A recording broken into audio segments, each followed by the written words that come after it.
नमस्कार दोस्तों, मैं यशपाल भाटी जेएसवी कोचिंग सेंटर में आपका स्वागत करता हूं। तो प्यारे छात्रों, आज की हमारी क्लास है भारत के संविधान के भाग। भारतीय संविधान के किस भाग में क्या दिया गया है, उससे संबंधित आज की हमारी क्लास है। तो क्लास को शुरू करने से पहले आप सभी से एक अनुरोध है, कृपया क्लास को लाइक, शेयर और चैनल को सब्सक्राइब कर दें। लाइक का बटन ज़रूर प्रेस कर दें और कोई कमी आपको लगती है क्लास में तो कमेंट में मेंशन कर दें। तो चलते हैं हम आज की अपनी क्लास पे। आज का हमारा पहला क्वेश्चन है, भारत के मूल संविधान में कितने भाग थे? भारत के मूल संविधान में कितने भाग थे? तो भारत के मूल संविधान में 22 भाग थे। भारत के मूल संविधान में 22 भाग थे।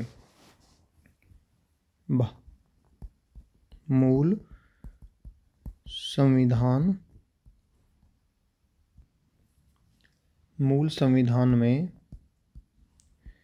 22 भाग और 395 अनुच्छेद थे। भारत के मूल संविधान में 22 भाग और 395 अनुच्छेद और 8 अनुसूचियां थीं। 8 अनुसूचियां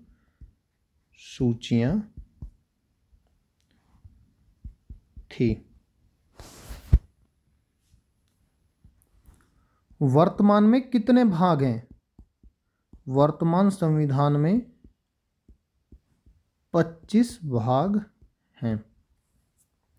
नेक्स्ट हमारा क्वेश्चन है, संविधान संशोधन की प्रक्रिया किस भाग में है? तो भाग 20 में संविधान संशोधन की प्रक्रिया का वर्णन है। भाग 20 में संविधान संशोधन की प्रक्रिया का वर्णन है। संविधान के अनुच्छेद 368 में संविधान संशोधन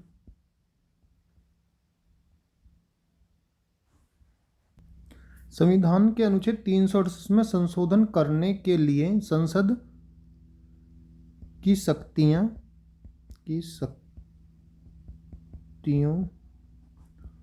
और प्रक्रिया का वर्णन है।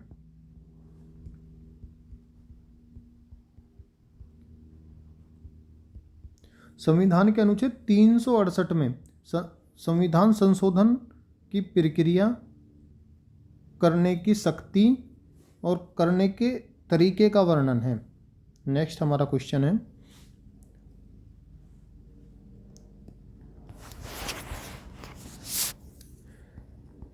संविधान संशोधन की प्रक्रिया को किस देश से लिया गया है? किस देश के संविधान से लिया गया है? संविधान संशोधन की प्रक्रिया को किस देश से लिया गया है? तो दक्षिण अफ्रीका देश से, दक्षिण अफ्रीका के संविधान से संविधान संशोधन की प्रक्रिया को लिया गया है। नेक्स्ट हमारा क्वेश्चन है, संविधान के किस भाग में नगर पालिकाओं का प्रावधान है? तो संविधान के भाग 9 के ए, संविधान के भाग 9 के ए या संविधान के भाग 9 के के में नगर पालिकाओं का प्रावधान दिया गया है। इसे संविधान के 74वें संशोधन, इसे संविधान के 74वें संशोधन अधिनियम 1992 सन 1992 के द्वारा जोड़ा गया।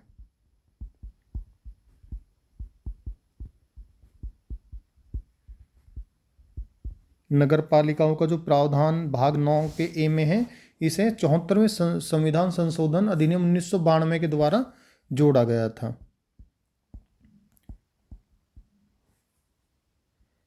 इस भाग में अनुच्छेद 243 पी से 243 जेड तक शामिल हैं। संविधान के भाग 9 के ए में अनुच्छेद 243 पी से अनुच्छेद 243 जेड तक शामिल हैं। नेक्स्ट हमारा क्वेश्चन है,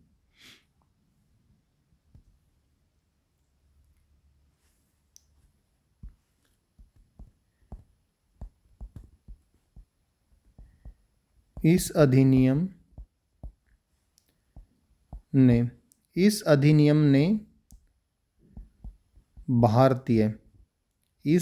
ने भारतीय संविधान में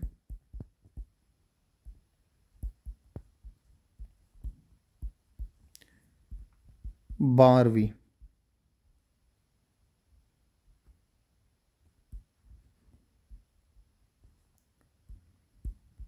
अनुसूची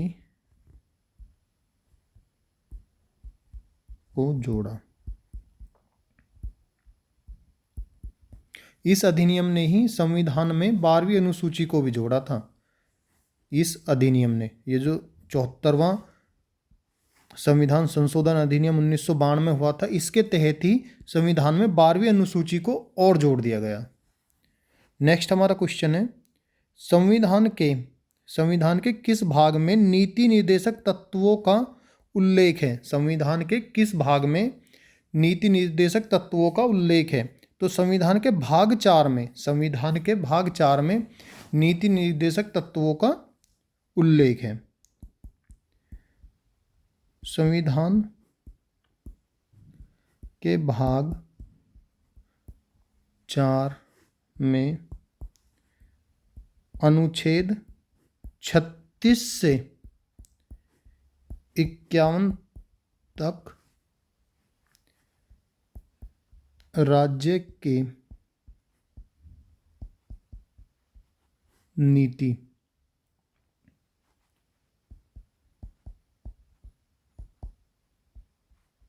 निर्देशक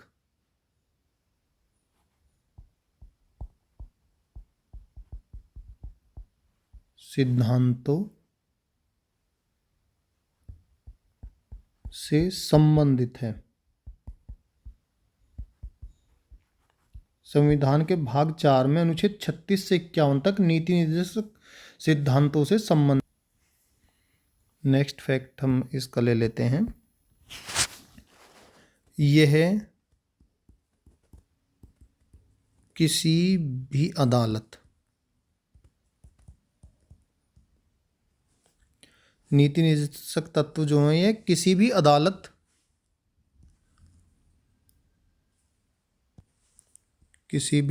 द्वारा लागू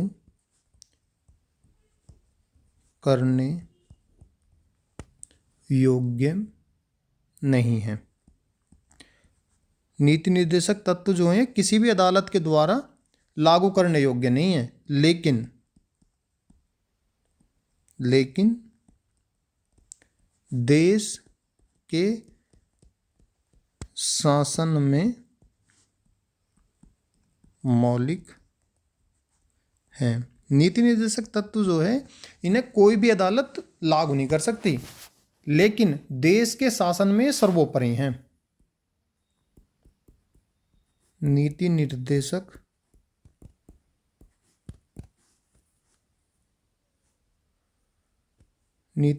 तत्वों को किस देश के संविधान से लिया गया है? किस देश से लिया गया है? तो नीति निर्देशक तत्वों को आयरलैंड देश से लिया गया है। नीति निर्देशक तत्वों को आयरलैंड देश से लिया गया है। नेक्स्ट क्वेश्चन हम अपना ले लेते हैं,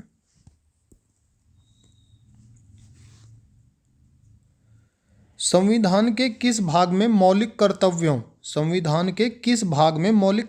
का वर्णन है? तो संविधान के भाग 4A में मौलिक कर्तव्यों का वर्णन है। संविधान के भाग 4A, भाग 4A या भाग 4 के अनुच्छेद 51 के में 11 मौलिक कर्तव्यों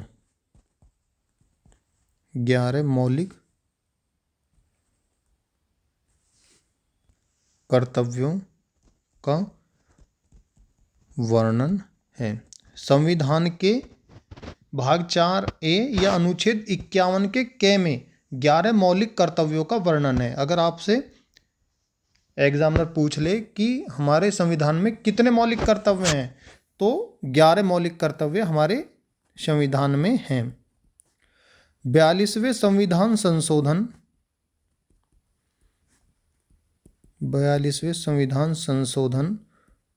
सन 1976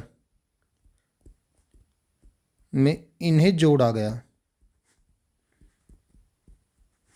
ये मूल संविधान में नहीं थे, लेकिन इन्हें 42वें संविधान संशोधन सन 1976 में संविधान में जोड़ा गया था। 42वें संविधान संशोधन को मिनी संविधान भी कहा जाता है। अगर आपसे एग्जामिनर पूछ ले किस संविधान संशोधन को मिनी संविधान कहा जाता है, तो 42वें संविधान संशोधन को ही मिनी संविधान कहा जाता है। नेक्स्ट हमारा क्वेश्चन है, संविधान के किस भाग में मौलिक अधिकारों का वर्णन है? संविधान के किस भाग में मौलिक अधिकारों का वर्णन है? तो संविधान के भाग 3 में मौलिक अधिकारों का वर्णन है।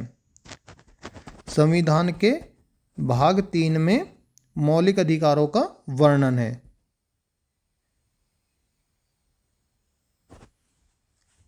संविधान के अनुच्छेद 12 से 35 तक, संविधान के अनुच्छेद 12 से 35 तक प्रत्येक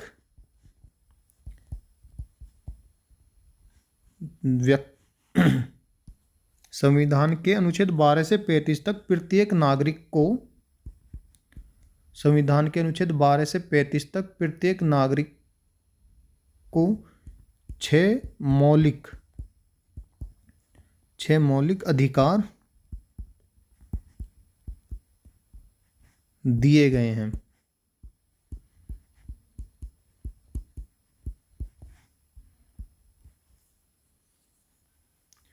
मूल संविधान में कितने मौलिक अधिकार थे? मूल संविधान में कुल कितने मौलिक अधिकार थे?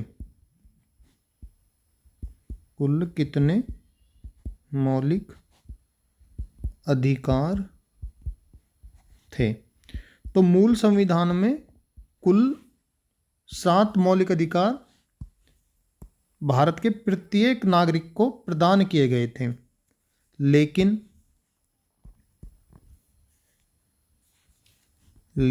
44वें संविधान संशोधन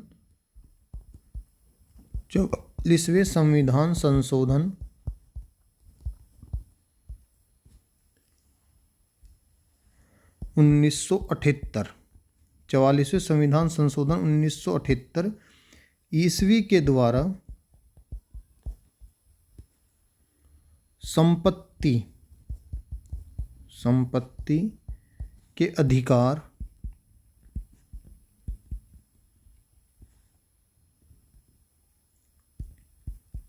को हटा दिया गया।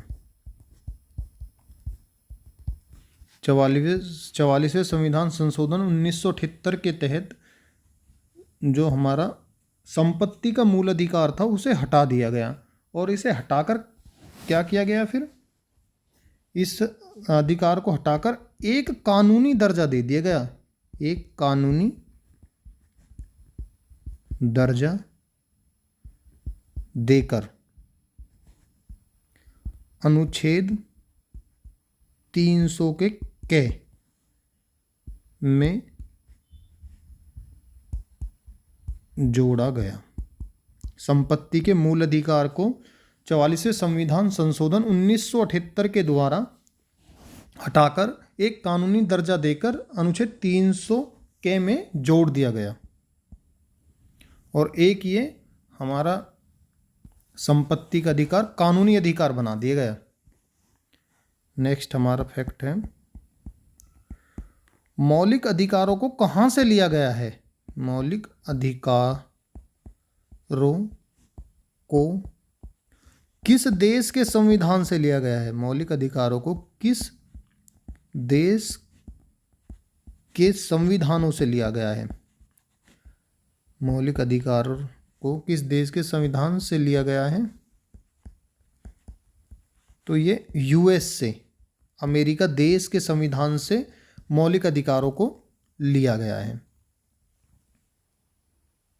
नेक्स्ट हमारा क्वेश्चन है,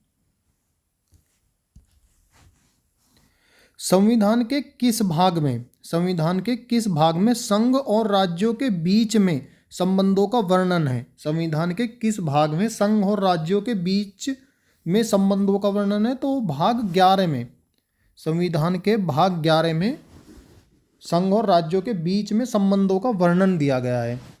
संविधान के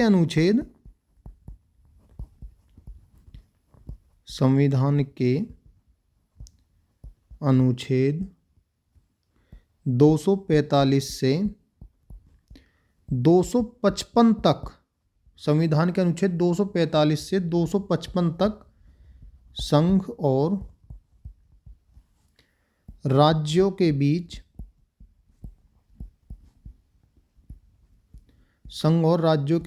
संबंधों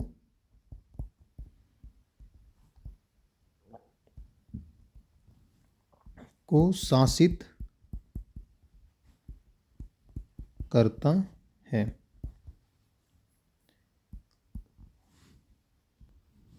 भाग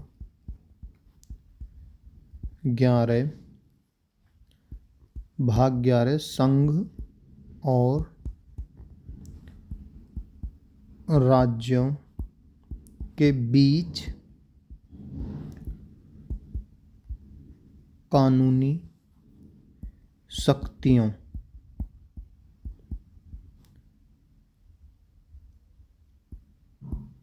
के बीच, भाग 11 संघ और राज्यों के बीच कानूनी शक्तियों के बीच दोहरा विभाजन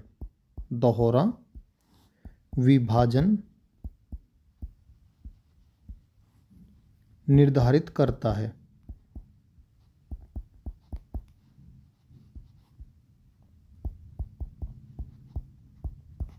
इसका मतलब आप समझे, भाग 11 संघ और राज्यों के बीच कानूनी शक्तियों के बीच दोहरा विभाजन निर्धारित करता है।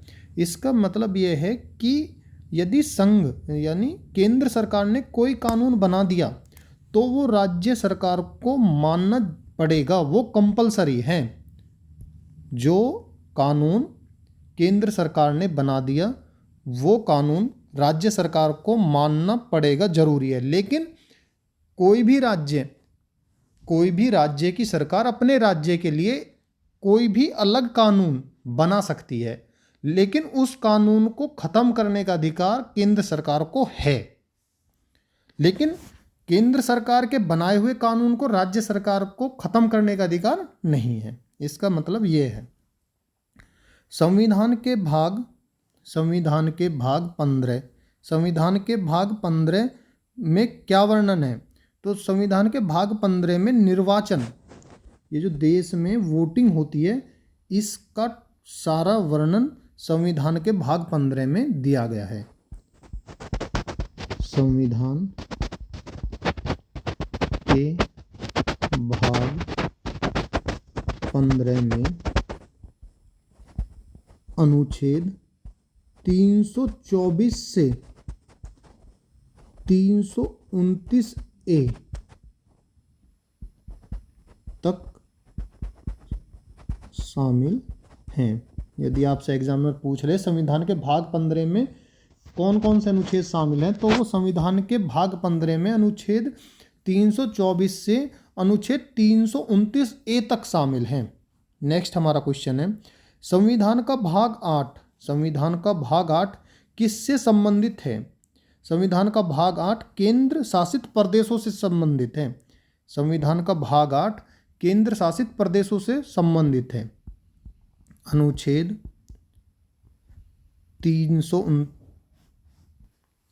239 से 242 तक, अनुच्छेद 239 से 242 तक केंद्र शासित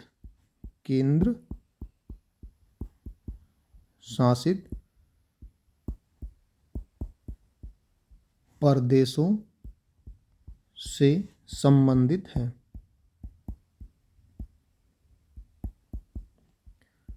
अनुच्छेद 239 से 242 तक केंद्र शासित प्रदेशों से संबंधित है।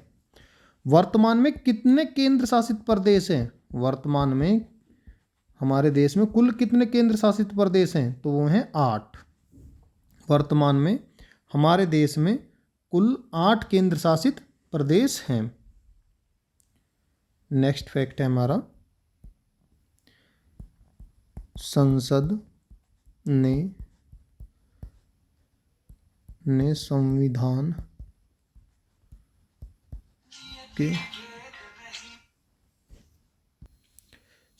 संविधान के अनुच्छेद 243A में संशोधन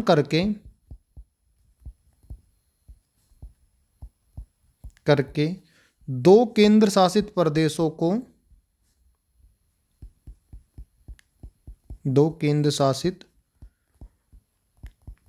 प्रदेशों को एक साथ मिला दिया या एक साथ मर्ज कर दिया।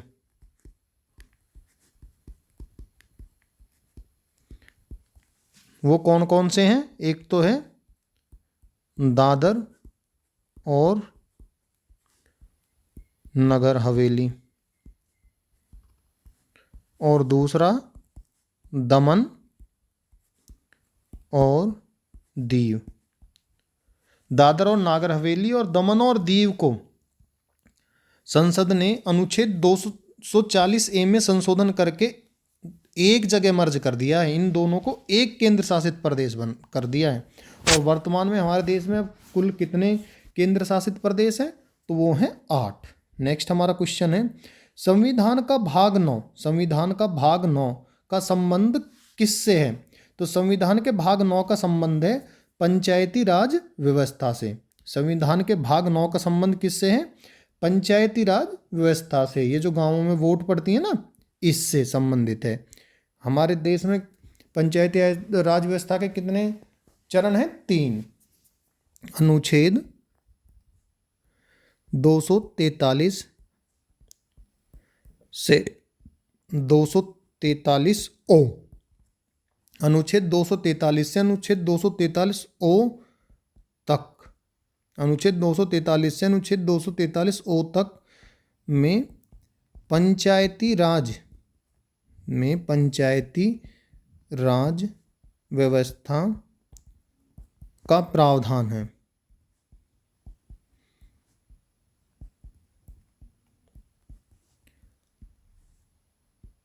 पंचायती राज व्यवस्था को कब जोड़ा गया? इसे 73वें संविधान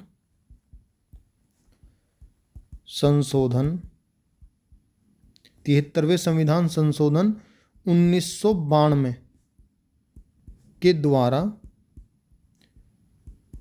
जोड़ा गया। पंचायती राज व्यवस्था को एक संविधान में 73वें संविधान संशोधन सन 1992 के द्वारा जोड़ा गया था। नेक्स्ट हमारा क्वेश्चन है,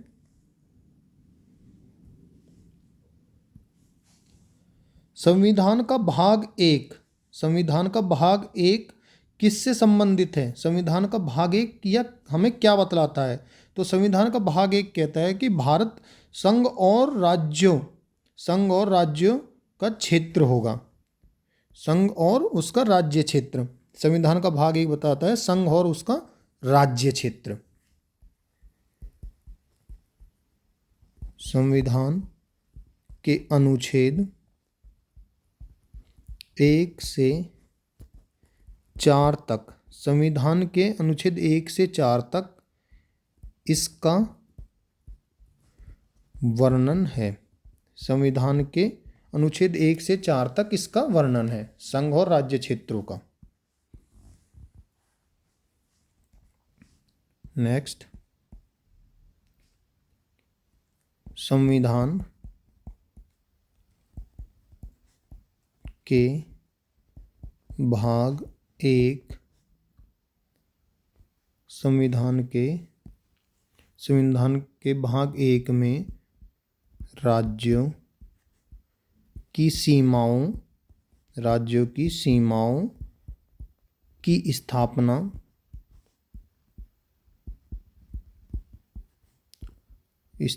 नामकरण, विलय या परिवर्तन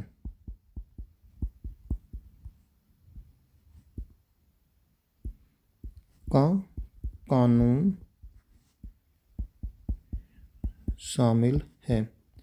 संविधान के भाग 1 में राज्यों की सीमाओं की स्थापना, नामकरण या उनका विलय करना या उनमें परिवर्तन का कानून शामिल है।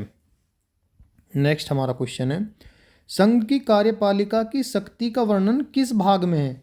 संघ की कार्यपालिका की शक्ति का वर्णन भाग 5 में दिया गया है। संघ की कार्यपालिका की शक्ति का वर्णन संविधान के भाग 5 में दिया गया है। संविधान का अनुच्छेद 52 से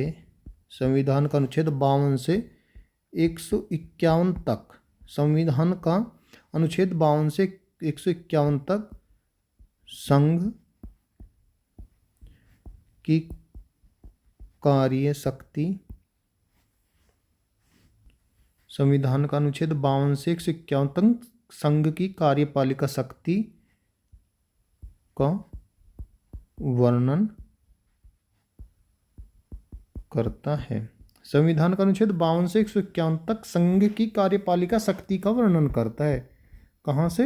अनुच्छेद 52 से 151 तक केंद्र सरकार की जो कार्यपालिका शक्ति है उसका वर्णन दिया गया है।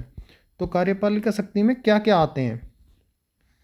हमारे संघ की कार्यपालिका शक्ति में क्या क्या है या किस में हमारी कार्यपालिका शक्ति निहित है? वो है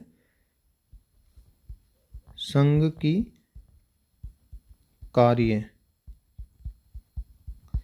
की कार्यकारिणी शक्ति किसके अंदर निहित है? तो वो है राष्ट्रपति। संघ की कार्यकारिणी शक्ति का मुखिया कौन है? राष्ट्रपति। नंबर 2 संसद। नंबर 3 राष्ट्रपति की विधायी शक्ति, जो राष्ट्रपति की कानून बनाने की शक्तियां हैं, ये राष्ट्रपति के अंडर में जो कानून आते हैं वो शक्तियां। नंबर 4 संघ की न्यायपालिका,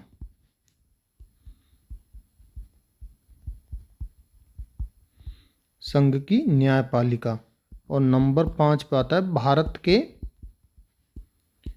नियंत्रक एवं महालेखा परीक्षक, नियंत्रक एवं महालेखा परीक्षक,